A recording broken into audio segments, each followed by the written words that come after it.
Yo, what's up? This is Max. And Matt from Yumi at 6. And you're watching Front Row Live Entertainment. Hey guys, what's up? Rob here, Front Row Live Entertainment, hanging out with Yumi at 6 here at the El Rey for their headline tour, which I still can't get out of my head. This is their first headline tour. I feel like you guys should have done this a long time ago. Yeah, we've been cock teasing, some may say. So, no, it's very nice to be on a headline tour. You know, finally we get to play a longer set, you know. Of course. For us, we have been having a great time. It's like our 6th show in now, I think. So Yeah, 6th show in. And like we did a co-headline tour with the Sweaters Bat like a while ago, but it is cool to be out like on the Yumi at 6 talks. Yeah. Like I can't believe it's our first headline tour either. It feels like we've been here so many times. It's about time. Well, the first time we came here was 2009, so it's like 5 years on, you know. So, but still, I mean, the first time I actually interviewed you guys was Warped Tour, when you guys played Warped Tour. What was it, 2012? Yep. Last year? And but even then, like, it seemed like you guys have been around for a while, because I would say your name and, you know, your fans would be like massively crazy about it. Yeah, man. well, Yeah, we got some pretty cool fans. Like we've seen on this tour as well. Like there's some really dedicated fans from some support tours we've done and stuff. So what's cool about our fans as well, I think they take our supports really nicely as well. They've been taking conditions and cues what we aim for. Yeah. And tonight, Dinosaur Pile Up coming on. I mean, the whole lineup's like really good anyway, so good choice on that. And now that it is, you know, you guys make the rules, you guys choose what you guys want on stage and whatnot. How did you guys prepare as far as the live show goes? What can we expect for this live show?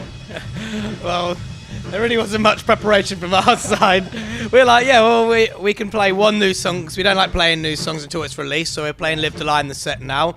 So it's kind of like what we've done before, generally in like other headline sets, where we just kind of mixed and matched like different songs and switched it about a bit. So Yeah, I mean, people we don't see the just same wanted set. we wanted to maximize like stage space as well. So we just like got a few cabs on, like a few lights, nothing too much though, keeping it like straight up rock and roll and just sort of just seeing what we can do, like sort of testing the waters. We didn't even know if the shows were gonna like sell or anything, so we didn't want to like put loads into it and be like.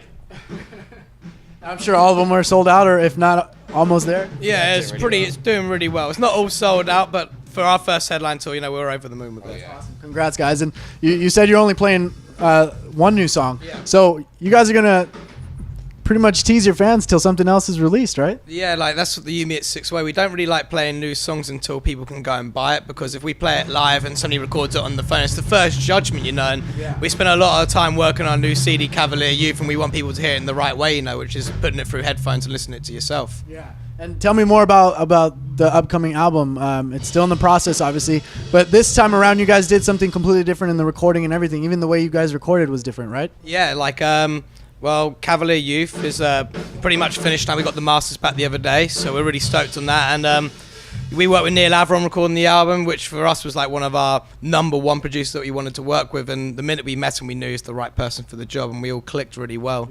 Yeah. Recording-wise, well, a little bit different. We did it. We did drums for 3 days at NRG, and then we actually went to Neil's studio and did the rest of it there. But we almost had like an A and B studio going on, so we maximised the amount of work we're getting out of the days. So, you got anything else to fill in on that? Nah, mate, you hit that nail on the head. Beautiful.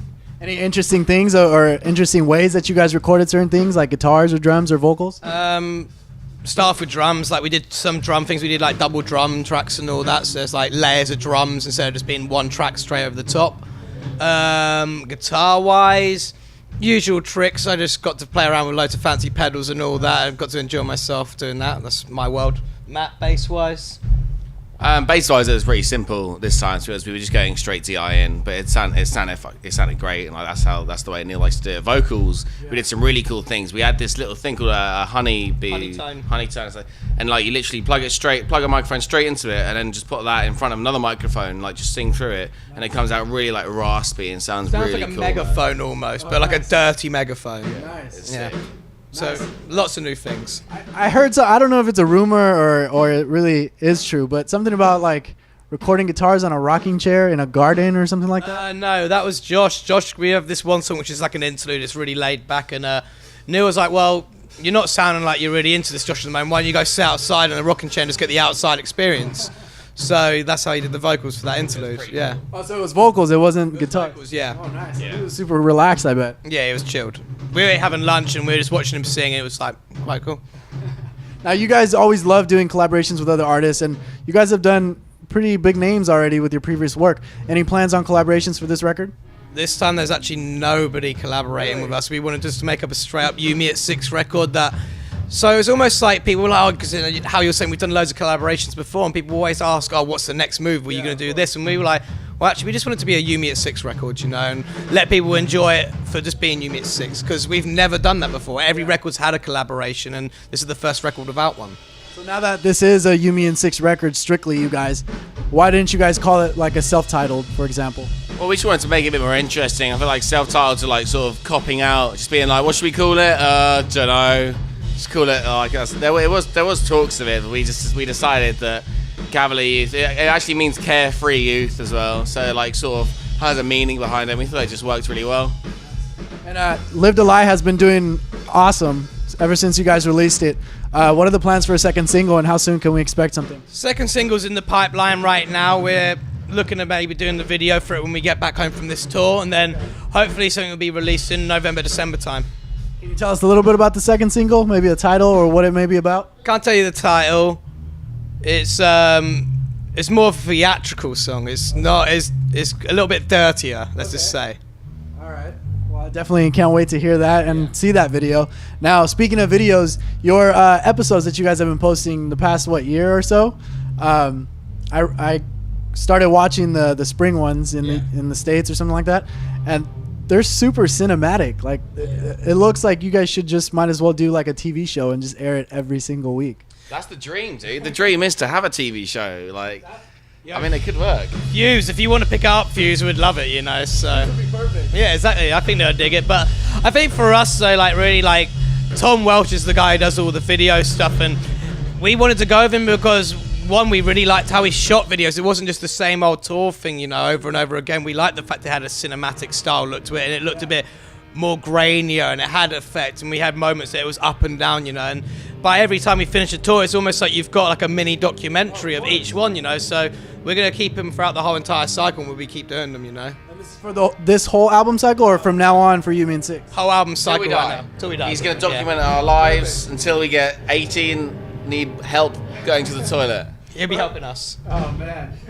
So you guys, after this, you have another tour with Tonight Alive and Cute is what we aim for. Well, Tonight Alive, basically the Cute is what we aim for, finishing like Chicago or something, and then Tonight Alive jump on the rest of the tour, and then after that we go to Europe and UK with 30 Seconds to Mars, which is going to be really cool. Awesome. Yeah, it's going to be massive. You know, we're playing really big shows in Europe. You know, for like we haven't been back there for about 2-3 years now, so we're really excited to be there. And then Christmas comes along with a little bit of time out, and then start next year we go to Australia with Paramore, and then the album's out, so it's going to be full on swinging then. And 30 Seconds to Mars, how did that happen?